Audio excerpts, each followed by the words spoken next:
Il a fallu beaucoup d'efforts pour y arriver là. Parce que là, je pars d'un constat. À cette époque, il sévit une insuffisance alimentaire très grave. Ça fait qu'on souffre de faim. Et étant enseignante, je ne voyais pas comment me diviser pour pouvoir rallier les deux bouts. Alors je me suis dit, il faut faire quelque chose. Faire quelque chose. J'aime beaucoup l'agriculture. C'est comme ça. Ne pouvant pas travailler et enseigner en même temps, j'ai préféré abandonner le côté de l'enseignement. Parce qu'en passant, j'étais dans la petite enfance avec les tout petits qui à tout moment, il fallait « Madame, je veux ci, je veux ça, je veux ci, je veux ça ». C'est comme ça que je quitte de là pour me retrouver dans l'agriculture. Quand je me retrouve dans l'agriculture, je suis déjà une mère de 6 enfants, une grande famille. Et je suis la dernière née de ma famille. Donc ma maman, elle a eu 8 enfants. Ça fait déjà une grande famille. Et du côté de mon mari, c'est aussi une très grande famille. Il faut travailler. Et travailler comment? C'est comme ça, paix à son âme, une amie qui aimait aussi beaucoup l'agriculture, Madame Honorine Bala, qui me dit, il faut qu'on cherche où il y a vraiment du terrain. Chez moi, il n'y a pas assez de terrain. Chez toi, c'est la même chose. Cherchons où on peut travailler. Je lui dis, mais est-ce qu'on va commencer à travailler seulement les hectares? Commençons un peu. Elle me dit que un peu c'est bon, mais il faut l'espace pour qu'on travaille parce que je vois qu'il nous faut vraiment produire beaucoup. Quand on se jette dans l'agriculture, c'est avec le manioc. Issu de plusieurs organisations, nous étions en association, on était en GIC, le programme pionnier de la chambre de la CAPEF à l'agriculture. Il nous propose des boutures pour travailler. À ce moment-là, on n'avait pas d'espace, on ne savait où travailler. Il nous propose combien de boutures? 10 000 boutures qu'ils doivent nous donner et on doit mettre ça en terre. Et le calendrier culturel était déjà en train de passer. Il nous manquait 2 mois. Donc nous étions au mois de septembre. Il restait quelques mois pour clôturer l'année culturelle. Et on avait déjà les boutures en main. C'est comme ça qu'on se lance du côté de Bachenga par une de ses parentés. Il nous dit, mais voyons, il y a beaucoup de terrain à Bachenga. Et le terrain de Bachenga est essentiellement pour l'agriculture et le manioc. Donc ne vous gênez pas, je vais vous aider. On se rend donc à Bachenga. Il nous montre des hectares de manioc, des hectares. On dit, voilà, nous sommes arrivés. Là, on peut s'exercer normalement. Et comme la grâce de Dieu n'est jamais limitée, on tombe aussi dans un groupe où il fallait louer des tracteurs pour travailler. Et pour la petite histoire, ni elle ni moi, personne n'avait 5 francs. Mais on avait l'engouement, on avait la volonté, on avait les boutures à main. C'est comme ça qu'on va voir donc la directrice de cette coopérative. Elle nous montre les tracteurs, elle nous donne les différents prix.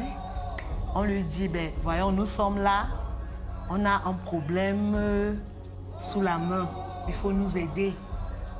Mais nous allons payer après, parce que maintenant, là, ce qu'il nous faut, c'est mettre ces boutures en terre. elle n'a pas beaucoup compliqué. Elle nous a cédé des tracteurs. Ils ont labouré 2 hectares. Ils ont bionné. Elle et moi, nous deux, nous nous sommes mises au travail. On a sémé ces boutures. Et au bout d'une semaine, parce qu'on travaillait jour et nuit, après 2 semaines, on a fini. Nous sommes rentrés. La dame, on est venu la revoir en décembre. Parce que là, on était en novembre. En décembre, on lui a dit, on s'est battu. Voilà l'argent que le tracteur nous a aidé à labourer. Elle était contente. Nous sommes donc repartis. Et vraiment, je ne pouvais pas croire mes yeux. Parce que ce manioc, le programme qui nous a donné les boutures, ils étaient destinés à revenir prendre 15% de la production des boutures pour donner aussi à d'autres organisations paysannes. Au bout de 8 mois, le manioc était... On ne parlait que de ça à Batchenga. Même quand nous ne sommes pas là, on nous appelle. Il y a des visiteurs dans votre champ. Venez. Je dis, mais le manioc n'est pas encore à maturité. Je demande donc à ma consoeur, mais voilà le manioc. Qu'est-ce qu'on va faire de tout ce manioc-là? Nous ne savons vendre, même on ne peut pas. Et c'est un manioc industriel qu'il faut amener à l'usine. On se dirige vers le programme pionnier qui avait déjà des problèmes. Le programme pionnier nous dit, vous allez vous débrouiller parce que là, l'usine ne fonctionne pas. Nous-mêmes, on ne peut pas prendre le manioc. On ne sait pas transformer. Okay. Bon, on lui dit, OK, puisqu'on a le manioc et il y a une nécessité, il faut qu'on cherche comment on va faire. C'est comme ça qu'on avait des partenaires indiens. Les Brahma Kumaris, ils nous disent que nous avons un partenariat avec vous. Vous avez du manioc, mais on ne sait pas comment on peut vous aider. Tout ce qu'on peut vous aider, c'est vous apprendre à transformer ce manioc. Par ce partenariat, donc, ils nous envoient chez eux en Inde pour 3 mois. Leur objectif était de produire l'amidon. Donc, nous avons appris à faire la farine, nous avons appris à faire l'amidon. Nous sommes revenus. On a pris notre champ en main. On a commencé à faire la transformation parce que ce manioc, on ne pouvait pas l'amener au marché. On ne pouvait non plus faire... la seule chose qu'on pouvait faire, c'était le couscous de manioc, ou le gari, ou l'amidon. C'est comme ça qu'on se lance dans la transformation. Quelques mois après, le suite d'une courte maladie, ma consoeur m'abandonne. C'est comme ça qu'elle s'en va. Je reste donc face seule devant mon destin dans ce champ de manioc. Il y a des propositions qui viennent de part et d'autre. Il faut vendre à ceux qui font. Je dis que non, l'objectif n'est plus de vendre. Ou le manioc là est là, il faut que je le transforme. Tu vas le transformer comment? Tu n'as pas de machine, tu ne sais même pas transformer, tu n'as même pas de moyens. Comment tu vas t'en sortir? Je suis allée chez moi. J'ai appelé mes soeurs, mes belles-sœurs. Je leur ai dit, venez m'aider avec les femmes dynamiques de Batchenga. Nous sommes entrés dans la plantation. On a déterré le manioc, 1 hectare. Après, je leur ai dit, on m'a appris à faire l'amidon et le gari, il faut qu'on le fasse. C'est comme ça qu'on se lance avec des grattoirs, des machettes, des couteaux. Comme si on était de tout cœur. Elle m'aide, on transforme 1 hectare. On fait le gari, on vend, on fait l'amidon. Comme l'amidon était beaucoup, j'ai porté l'amidon, j'ai amené chez l'Indien, je lui ai dit, mais tu as dit que tu voulais l'amidon. qu'est-ce que je dois en faire? Il a ri. Il m'a dit, ouais, tu es une Camerounaise, mais pas... Je n'en connais pas beaucoup comme toi. Tu as un courage à revendre. Donc, après là, tu es parti exploiter les tas de manioc là, sans moyens, sans rien. Je lui ai dit, mais on a déjà fait une bonne quantité, voici ça. Il appelle donc le consul de l'Inde. Il lui dit, j'ai un cas sérieux ici. Il y a une dame qui a fait le stage et qui est revenue et qui s'est mise à transformer le manioc avec les mains. Et elle a déjà plus de 800 tonnes, de 800 kilogrammes. Qu'est-ce qu'il faut en faire?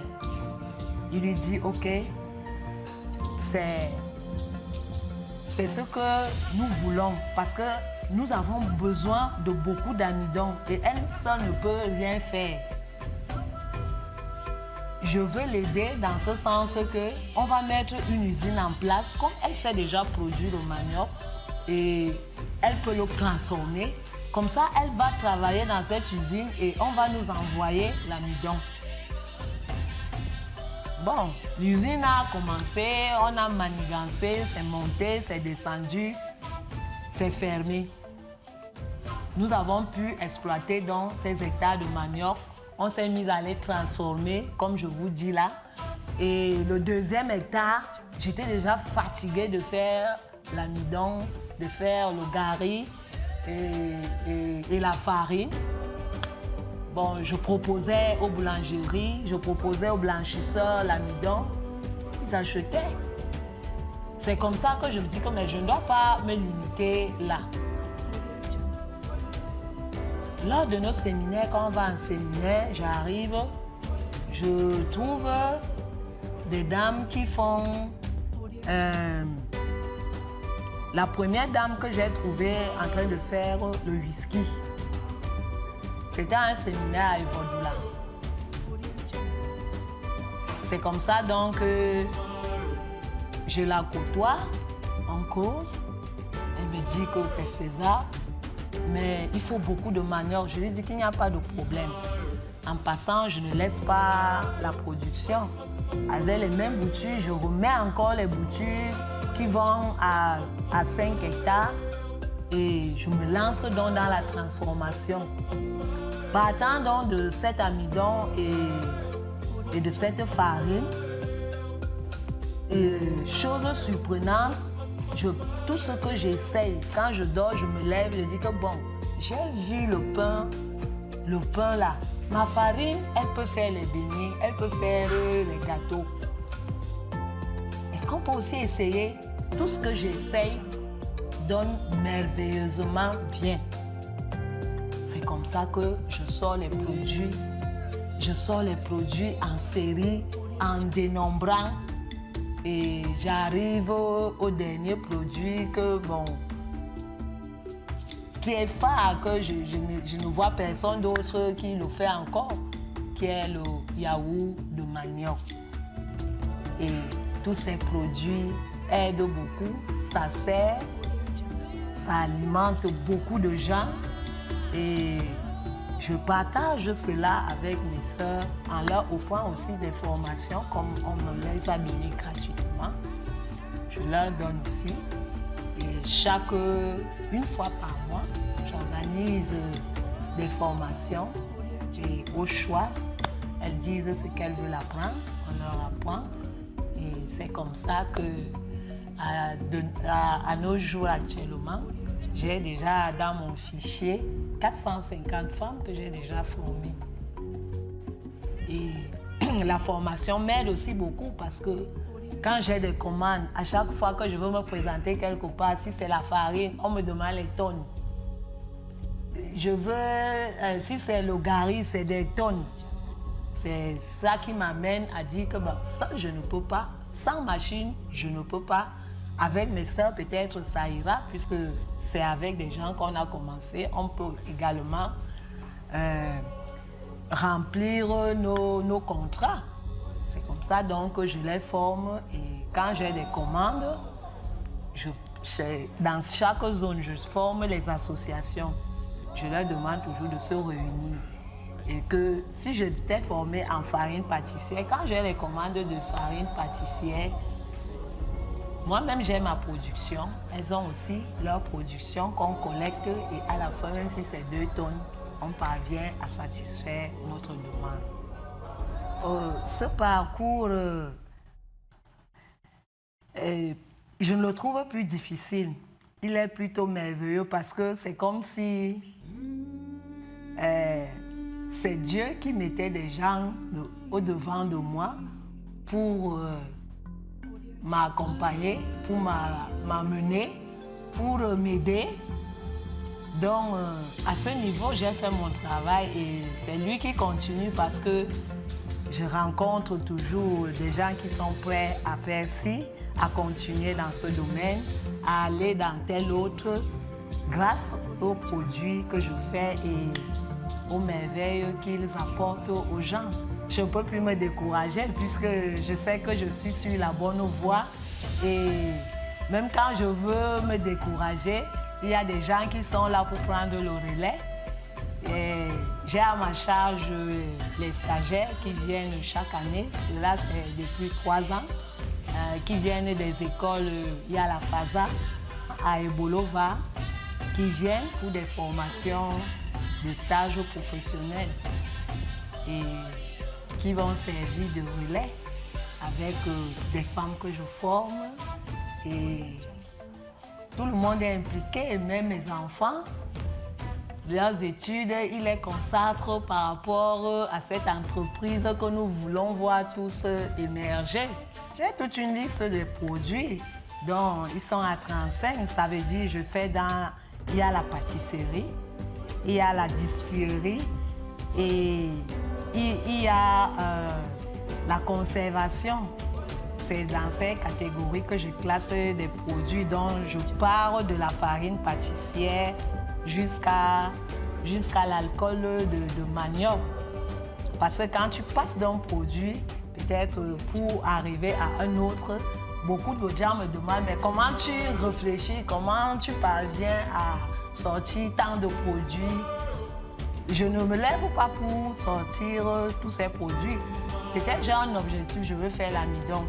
Pour faire l'amidon, tu dois passer peut-être 4 étapes.